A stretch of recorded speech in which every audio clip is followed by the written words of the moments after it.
a warm welcome to you for the fourth episode in our webinar series, Future Focus, in partnership with Equinix. Today, we're going to talk about the future of banking as a service to understand how this trend is driving disruption and innovation across banking and payments. I'm delighted to welcome Jason Maude, Chief Technology Advocate at Starling Bank, Eric Mouilleron, CEO and founder of Bankable, Simon Jones, Chief Customer Officer at ClearBank, and Adrian, Mountstephens, Subject Matter Expert, Payments and Banking, Equinix. Hello, everybody. Thank you so much for joining me today. Lovely to see you all. Hi, Jess. Hi, Jess. Hi, everybody. Fantastic. Hello. Hi, hello there. And to those of you watching and listening, if you have a question at any time, add it to the Q&A box on your screen with your name if you wish to be identified, and I will put them to our panel throughout the webinar and towards the end if we get a lot of questions, which I hope we do. So without further ado, we'll get started. So all of you are banking and payments innovators and disruptors. Thank you very much for being here today. I think a short intro from each of you on how your company is disrupting would really kick off the discussion today and inform the audience. Jason, could I ask you to start and give a short intro to you and Starling Bank? Absolutely. Hello, my name is Jason Maude, and I am the Chief Technology Advocate at Starling Bank. I go around and talk about Starling Bank's technology and how it works and how our technology culture allows us to be this very innovative and disruptive company. I'm a software engineer by background, so that's I will be coming from an engineering perspective here. How Starling Bank has disrupted the payments and banking industry is that we have come along and provided an experience which is focused on delivering banking to people digitally as a sort of first-class citizen. The first option is the digital option. And, this has been done somewhat in the past, but we've come along and really focused it. We started by focusing it on the mobile and delivering it through the mobile and really putting people right in touch with their finances and very much in touch with their financial data so that they had the tools to make their financial lives better. That's where we started, and it's expanded from there from, providing bank accounts for individuals, to providing bank accounts for businesses, and banking as a service, which is what I think we'll be talking a lot about today. Brilliant. Thanks, Jason, for that introduction. Eric, can I come to you for a short intro, how Bankable is disrupting? So, in fact, I'm the CEO and founder of Bankable. So I think Bankable, we enable disruptors. So that's the way we are positioned. So I think we provide a banking as a service platform, including a digital core banking system, a processing engine, so we can deal with accounts, with cards, and we serve various clients. So we are not regulated, but we work with multiple banks across the globe in Europe or in the US that are regulated. And we provide a one-stop shop for either a fintech entrepreneur who want to go to market very quickly, or to banks who want to build what they call a digital twin. So, the last 2 years, all banks approach us, do me a Revolut, do me a Spendesk, do me a Tide, or do me like a teenager bank. So that's all things we can do. So in fact, we build an asset where you can, move money and account for money, irrespective of your business case. So in a business case where you need to move an account for money, we can cope with, which means we have a variety of clients, but the originality is we work with banks as well. And I think working with banks is sometimes challenging, but the good news is that that means we are, in fact, we are compliant because we process critical data for banks and fintechs and corporates 24/7, 365, the last 8 years. Thank you. Brilliant. Eric, that was a great introduction. Simon, over to you, please. Hi, everybody. Yeah, Simon Jones. I'm Chief Customer Officer at ClearBank. ClearBank is the first new clearing bank in the UK for many years. After much consolidation in clearing, access to the payment systems, pretty much it's come down to only 4 or 5 banks in the UK to be able to provide that sort of access. So ClearBank was formed as being a cloud native, entirely brand new platform to really allow fintechs to innovate and to disrupt across the entire industry, whether that be a payment company, whether that be a brand new bank, whether that be a foreign exchange company, an asset manager, insurance company, just to name a few.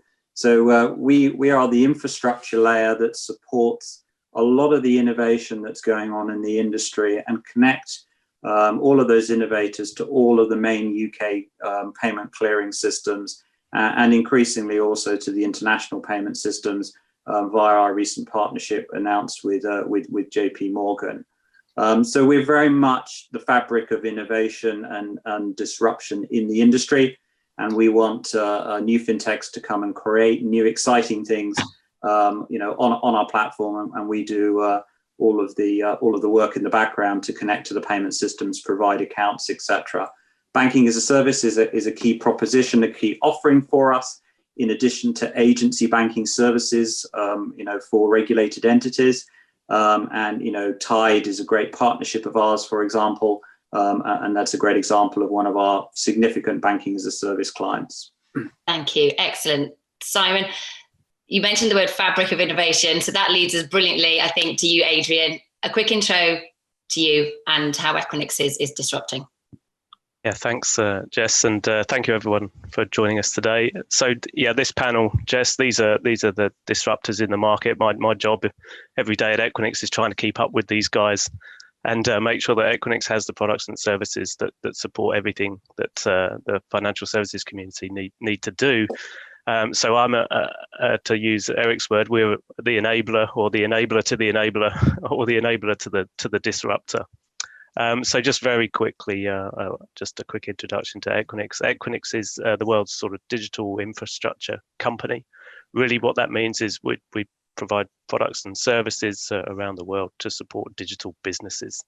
In the context of banking as a service, and this discussion is really interesting, but banking as a service builds is a value chain really from, I'm going to wave my phone around, a consumer like me who fires up an app on my phone and does something really cool, which triggers this value chain, which could go through a brand's application and then through a banking as a service provider's platform, and ultimately maybe to a clearing bank at a central bank, or to a Visa or debit card rails or real-time payments platform, and you end up with this really long value chain that is ultimately allowing me, a consumer, to execute probably in real time something really cool on my phone that is linked to financial services. And Equinix's role is really to help these value chains to connect to each other, because this becomes really complex, but you're running a business critical application in probably real time. So Equinix's role is to help these parties to connect to each other, connect data centers to clouds, clouds to data centers, fintechs to banks, banks to fintechs, and bring all of this together in an application that is high performing and resilient, because whatever we do on our phone, it can't fail, right? So that's kind of where we sit in this. So my job a lot of the time is trying to keep up with these guys to give them agile infrastructure that allows them to do what they need to do quickly, agile, with agility and speed, and get to market quickly, and allow these value chains to be built up between this community. Thank you, Adrian. And that leads us on to understanding what banking as a service actually is. Now, Simon, Adrian, you've kind of given some definitions in your introduction. To bring Eric and Jason in here, I mean, any advance on that? To describe banking as a service sort of briefly and in one liner, what is it for the audience listening? Well, in one line, this might be challenging, but maybe 2 or 3 lines. Maybe 1 or 2, but yeah. So in one line, it's all about time to market. You're an entrepreneur, you've got an idea, you want to go to market quickly. The other options is you can build a license, and 2 years later, you've got, you may have no clients, but a license. So it's all about going to market, getting traction. And if you're a bank, it's about de-risking your IT legacy, basically, and build something fresh on the side. Jess, I think there's a great definition out there in the market that Chris Skinner put up recently. a blogger and podcaster, etc. Banking as a service is the provision of complete banking processes, including payments and deposits account as a service using an external licensed bank in a secure, regulated infrastructure driven by modern APIs. I think that's a really crisp, good definition, and it's providing that layer, as I say, that fabric that others can then create services that we may not even have thought about on our mobile phone, Adrian. Yeah, absolutely. That's a great point. And to bring you in, Jason, I mean, would you agree with that definition? But secondly, why is this different from what we see and know currently? Sure, I would absolutely agree with the definition. I think what makes banking as a service different is it really opens up the market. So previously, if you wanted to, provide payment services or cards or what have you, you would have to spend all your time trying to connect to the rails. You would have to spend huge amounts of effort building up the infrastructure, jumping through the hoops that are put in front of you by the various authorities or companies who run these rails to make sure that you can connect. And all your time would be going on doing that and not innovating on top of that, basically. So you wouldn't have the mental space to think through. Whereas now we really can have the mental space. You can have companies who don't care about how the infrastructure is connected to, how the rails work. That can just go by the wayside. They can then think, right, how do we provide services to customers in an innovative way? How do we communicate them into an innovative way? What can we do with these payments to really, enhance our, customers' experience of X, whatever? So it opens up that, that experience. It's similar to, once you have roads and railways, you can do things with those roads and railways, right? And you can use them. Whereas before, if you wanted to get from one place to the other, you would be spending all your time trying to work out how to get from one place to the other and not innovating on the top of it. Excellent. Jeff, I was just gonna add something. I mean, we've kind of joked about this sort of previously as a group, but if you go back a few years, if you're a non-financial institution and you wanted to build a financial services product, the first thing you'd start with is recruiting a management consultancy firm and writing an RFP, and 3 years later you might have started testing your service. That's kind of making this, making an example here and being a bit dramatic. But the difference now is that through the services that these guys provide, a developer at any brand, at any business can jump onto a developer platform and start playing with APIs. They haven't even signed a contract. They can just go into a sandbox environment and begin building something immediately and bring these ideas. So a lot of the difference between yesterday and today and legacy in the future is just that speed, the ability to have access to capabilities that your development team can just start playing with instantly. Yeah. It enables that sort of, the vision of like Google being the two guys in a shed writing Google, and that's how it started. It's that sort of vision that was impossible before, banking as a service, because as Adrian said, you would just need to spend huge amounts of time or money hiring people to connect you to the rails in the first place.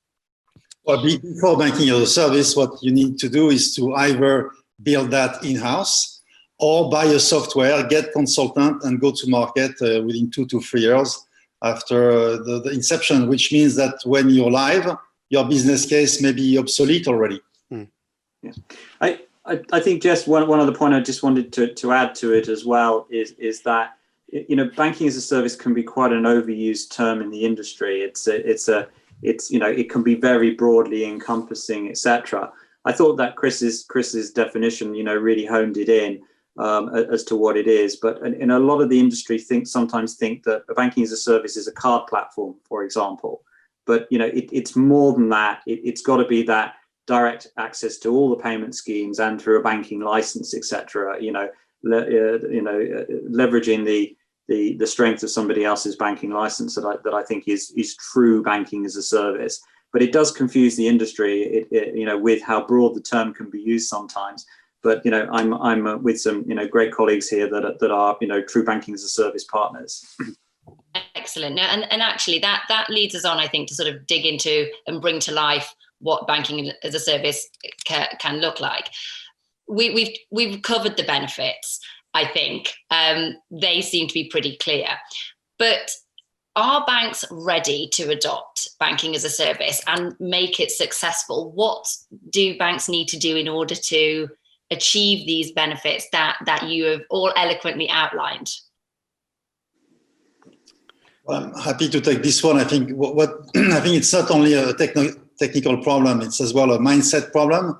So the banking clients we have, usually they tend to get organized into a digital subsidiary, so they can cope with with banking as a service players ecosystem, and they can go to market very quickly with a team that does not wear a tie or leather shoes. They're in baskets and sneakers and all that. So it's a cultural difference. I think that it's definitely both angles, because you need the right people to make that happen. Why? Because in the past it was more about let's select a supplier, and of course the supplier is going to take advantage of the client at some point with change requests. That's not things we do. So I think it's more about the partnership. It's the partnership, the attitude is as important as the technology. I think those two go together to build successful projects. I think, Jess, I think when we're talking about a bank's ready to adopt this, I think you have to look at, are you trying to set up a new bank where this provides a very easy platform to be able to get up and running, the connection to the payment rails, getting your account platform up and running very quickly as well, maybe with a core banking provider and a clearing bank as a banking as a service provider. The legacy brands, I would say, and legacy financial services banks out there, it is a very interesting route to be able to get a new digital arm up and running fairly quickly. So the challenges of their existing infrastructure in a traditional bank that infrastructure's been in place for 20, 30 years, it may actually provide an easier route to market quicker to be able to compete with the fintechs, building new services out there in the market, to allow them to get real-time platform out there, a new account offering, a new service, into the market. So, it drastically changes time to market, but it still has to go through all the pains and integration of the risk policies, the credit policies, and everything else of a large bank. We are seeing other traditional banks starting to also venture into banking as a service offering. For example, Standard Chartered has launched a banking as a service offering into Southeast Asia, for example. So I think you will start to see innovative banks look at taking on this as an opportunity as well, not only to go into a new segment, let's say for their consumers to compete with the fintechs, but potentially to compete with us as banking as a service providers. And I think we should all see that something that's going to come in the future as well. I think what is important is this culture shift, and this is why it's particularly difficult for the legacy providers, the incumbent providers, because I think it's not just, Eric mentioned, clothes, and these guys might not necessarily be wearing suits and ties, but I think that the technology is just as superficial as the clothes, right? You can just as easily as you can put on a jeans and a t-shirt, you can just chuck up a new, we've got an API now. But the question is, are you able to maintain it? Are you able to change it rapidly? Are you able to keep up with regulatory changes and feature changes and security problems and, correct them and so on? Are you able to do that quickly? And I think that the incumbents have a problem that they view everything as all right, we need to do this. Let's get an RFP going. Let's spend months and months and years writing documentation about what the software would look like if we had spent our time writing software and not a giant document. But all they end up with at the end of this, year-long period is giant mounds of paper rather than actual working software. And I think that this does not chime with the people who are trying to get out to market as quickly as possible, trying to put a product out there that they can then get actual real customer feedback on, and then iterate over that to make it better. And that is the main problem they have to get over. They have to get over this very project-centric way of thinking if they're actually going to offer a banking as a service offering that is worthwhile. Well, yeah, in fact, to rebound on what you said, Jason, I think the way we do it is we don't use their license at the beginning. We use a partner license. So we can go quickly. Otherwise, you're right, it may take ages. So what we sell our clients is a journey when you can start with the infrastructure we have, and progressively you can plug and unplug. It's like modular banking. Yeah, but it's all about time to market. You can't start quickly if you need to onboard the license of the client. So we do something on the side that could change over time, but it is something modular, definitely. Eric, thanks so much. Adrian, I just want to bring you in here. Firstly, any advance on what you've heard there about banks being ready to adopt? But secondly, it's the partnerships, isn't it, that have changed? These are new partnerships that are forming to enable this. So any views from you on that? Yeah, just on the first point. So I think the opportunities for banks are also different per geography, right? So in the US, you've got the Durbin Amendment, which is throwing a lot of small banks in as licensed providers to partner with banking as a service, to partner with brands. So you've got this opportunity for the smaller banks who have more freedom on the interchange charges, right? To partner with a banking as a service provider to then work with a brand, and they're opening up new ways to get customers in through brands and via a partnership with a banking as a service provider.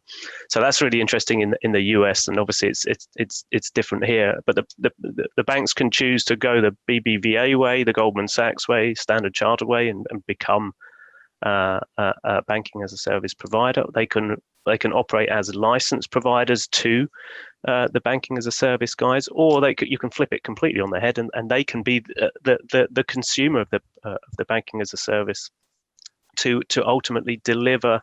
And Simon, I wanted to add that to get to market in new geographies, I think this is something that we will see or are seeing. I think if you just take N26. Over the last couple of years, they've used their partner model to get into lots and lots of geographies, right? And it's a good way to get into market quick without carrying your legacy organization with you. Yeah. So I think that part, it's different where you are and where you want to sit in the value chain, but the opportunities for the banks are clear. There's lots of them. The partnership piece is where it gets really, really interesting for me, because you build these ecosystems, these value chains, and these guys are all sitting here with these relationships in place today, right? And as Eric and Jason have said, there's this culture meld that needs to happen, right? The two businesses need to work together and find ways to go fast and do things, and this can be, of course, be really challenging. But that link between a brand, a banking as a service provider, a bank, bringing that together multiple times in multiple geographies all around the world is really, really exciting. And these guys, the banking as a service providers, getting their services into every region, that's something that we're still just really starting to see, yes, right? As these guys go global, right? I'm sure these guys are doing that right now. So really interesting. So Adrian, just want to add sort of another sort of nuance on the strategic partnerships as well. Absolutely for geography, very much so. So our partnership with JP Morgan, for example, on multi-currency clearing is first step into that international arena certainly for us. But actually, I think the other key partnerships is different that I think banking as a service providers are hopefully getting quite good at doing now is to enable banks to put up a new venture, let's say, adopt a cloud-based platform. It's not just about the payment connections and the payment rails and the bank account availability, but it's also about making sure that you're integrating into their core banking system, which might also be cloud-based. And in a lot of cases, for a lot of banks, that's brand new for them. They may have done cloud services for certain periphery services, but their actual main core banking stack may not be something that they've thought about putting on the cloud before. So what we've seen a lot of success in is having strong partnerships with a number of those core banking system providers who are truly cloud native as well, to allow, again, that innovation process, to allow people to get to market quicker by implementing a new core banking stack and clearing bank that, by the way, already has their APIs integrated already. So it allows you to get to market much quicker. I think you're going to see more of that in the industry, certainly for the medium to larger players as they start to come to market. Brilliant, thank you. I'd like to turn to a couple of questions because we've had a flood come in. Very quickly, question from Rajesh. How is this different to white labeled banking, which has been around for a while, M&S, HSBC? Any single point on that? Simon, I don't know if you want to take that. Yeah, single point very quickly, APIs. I mean, the ability to iterate, test in sandboxes and get something up very quickly. A lot of those historic arrangements, took years to put in place. And I think that's the difference that is exciting, because it allows people to iterate for very little cost as well. Thank you. A question from Daniel Leher. Do panelists see open banking as a necessary requirement that had to be complied with, or as opening further opportunities for banking as a service? I don't know who'd like to start with that one. This is certainly a good topic for us. I've just quickly before the others. Absolutely, I think it's going to create a lot of opportunity in the industry. I think the first stage of open banking around account reporting and aggregation was probably viewed more as to a regulatory, giving consumers that choice, etc. And that kind of gave, I think, open banking a little bit of a bad branding, I would say, to start with. What we're really excited about is what's going to iterate and happen now as payments start to happen on open banking platforms and rails as well. We're starting to see some really exciting things developing from some of the key innovators that started with the account aggregation but moved to payments, but then also started to move to really aggregating payments for businesses, acting as a middleman between business and consumer. And I think you're going to see a lot of activity as digital payments have exploded as a result of COVID. I think you're going to see an awful lot of activity in that in the next 6 to 9 months in the UK. And I think that creates great innovation opportunities for people to create services that, again, we won't have thought about before in that space. So watch out. The open banking providers are bringing lots of very interesting propositions to market. Yeah. I'd like to connect this question with another question that's in the webinar chat, which is from Ram. And he's asking about whether Starling Bank and Atom will develop their own niche, as it were. And he includes in this question this assumption that traditional banks will just be able to buy their way up to where Starling is now, buy all the extra features that we've added in, and that then they'll just buy us out and so on. And I'd like to respond to that and this question about open banking, because I think they're very linked, which is that's not going to happen, because I'm sure that the big incumbents will be able to buy their way to where we are now with.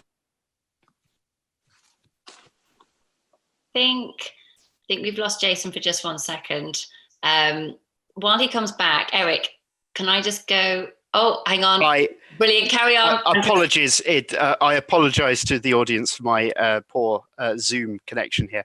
I'm sure that the incumbents will be able to buy their way to where we are now within, say, 2 years' time. But then by that time, we'll have had 2 years of extra growth on top of that, and they'll still be behind. We can move faster because we embrace this new way of working, this new approach to developing software, which shows iterative, continual improvement. We don't spend lots of time writing giant stacks of paper on how we're going to, carry out a project. And the same thing is true for open banking, right? We saw open banking as, yes, this is a first step towards connecting up banking services and to be able to allow customers to port their data from one place to another, which opens up a load of exciting opportunities that we want to be part of, which is, part of the reason we were developing the Starling Bank marketplace. We were developing an API as a first-class citizen, a public-facing API as a first-class citizen, long before open banking existed, and we had to dumb our API down to comply with the open banking API. And if you're sitting there saying, the API is just a regulatory thing that we have to comply with, well, you're going to fail. This is the way of the future. And if you just see it as a regulatory thing that you have to comply with as opposed to a massive opportunity, then you're not going to survive for long. And you are going to start, when the exciting opportunities come along, and people start saying, oh, yeah, I'd like to, automatically transfer my data from my bank to my mortgage provider, please. You're suddenly going to find yourself left out in the cold. You're going to be the town that the railroad passed by and, suddenly find yourself without connection to these rails. Thank you. I mean, Eric, Adrian, thoughts from you on that question on open banking, whether it will drive banking as a service? Well, open banking is that's where the UK initiative that is definitely something we want to support. So I think it's deploying. It's still modest in terms of adoption, but it's definitely there's a pickup. I think there's 1% of the 1.5% of the UK citizens who have used open banking so far. So it's quite modest, but still it's going to. I think it's there to stay and there to deploy across other countries like Australia, Canada. There's a lot of candidates to follow the path of the UK. So it's definitely something we need to onboard with a banking as a service offer. So on our side, Bankable is integrated to Plaid. So I think we want to in fact integrate any quality player that we work with. So that's definitely something that we need to anticipate. In fact, what open banking does, I think it's as well, it could be, a disruptor to card acquisition, actually, because you can tap into directly into the account. So will the future of the world be real time? And I think so. When, it's difficult to go back to something a bit, so I think I really like what has been pushed by the UK regulator, and I hope it's going to be extremely successful. Adrian, any quick comment from you on that before we move to another question? Open banking, ignoring the regulation piece, it's just an opportunity to use APIs to make access to information simpler, and this provides a platform for these guys to innovate on and bring really cool stuff to our phones. That's the way it will head, and I think open banking really complements real-time payments. It really complements banking as a service. This all lifts into just making it easy to build stuff on our phone, right? For us to do, and it's a very, very powerful tool, but you do have to see further than the regulation and the obligation of that. You have to have some vision here too. Thank you. We've got a couple of questions that actually look at the broader principles of banking as a service. And then I want to sort of come into some of the challenges around banking as a service after that. So this is a question from Brian. Are banks even the most attractive segment for banking as a service in the long term? Banks can all certainly benefit from opening up to offer BaaS services, yet we see much more interest from non-banks, consumer brands, fintechs who want to embed finance to their customers and enhance the customer journeys, etc. So any thoughts on that, Simon? Yeah, I'd absolutely agree with that. I mean, we've done some projects with some bank brands as well, but I think it is really the most interesting for fintechs to being able to offer a full bank account offering Savings apps, for example, is a good area that we're seeing a lot of development around at the moment in being able to provide an FSCS protected bank account, for example. But I do think that the future and it's starting to happen more and more, is for somebody with a loyal customer base and a brand wanting to go that next step to becoming a wallet store of value and start to being able to offer that as like a quasi bank account. We all think about subscription services as to how we buy things online, etc. And we're seeing, a strong growth in that area where the brand may not necessarily want to deal with all of the regulatory complexities. They leave that to us, the banking as a service providers, but equally they want to be able to get closer to the transactions that are going through them. And back to, I think, Eric's point around, there will be opportunities to save costs through eliminating card acquiring. So if you can top up a wallet and you have a certain balance and you spend on that on a regular basis, then the merchant is not going to have to pay merchant acquiring fees for each time that top up is done, because that might be done by a payment from open banking directly from your bank account, for example. So I think that is an area that we see a tremendous amount of growth at the moment. Same for us. I think it's definitely embed finance. I think, as you said, Simon, it's all about, I've got millions of clients, hundreds of thousands of staff. Why do I pay my bank too much? I mean, if you ask a retailer, about banking, they say, I'm doing your job. I'm collecting the money.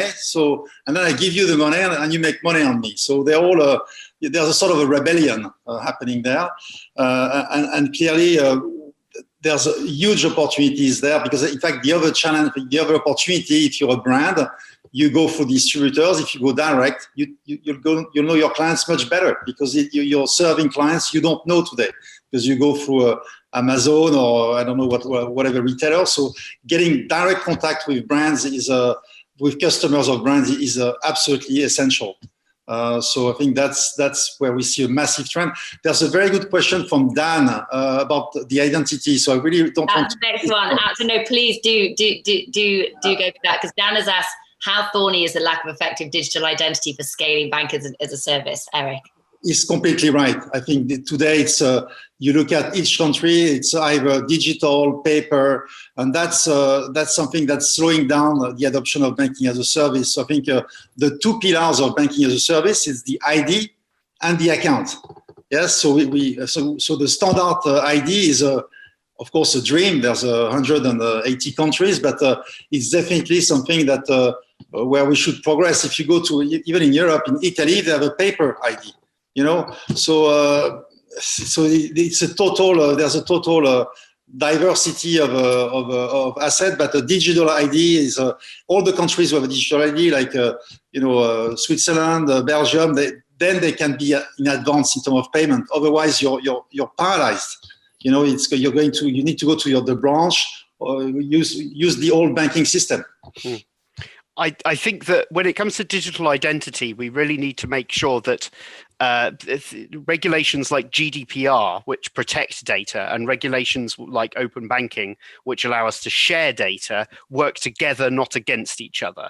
Because a lot of the time, traditional institutions will throw up their hands and go, well, we can't possibly share customer data because we need to protect it. And these two things are fundamentally incompatible. You can't both share and protect something, because they've misinterpreted protect as they need to keep it safe and hold it and make sure no one gets access to it, which is, untrue.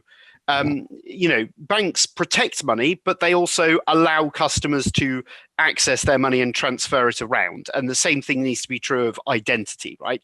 We need to be able to protect identity and make sure it doesn't leak and make sure it's only shared with who the customer wants to share it with. But at the same time, we do need to allow them to share it. And these two things must work in concert with each other, not be put up as constantly conflicting.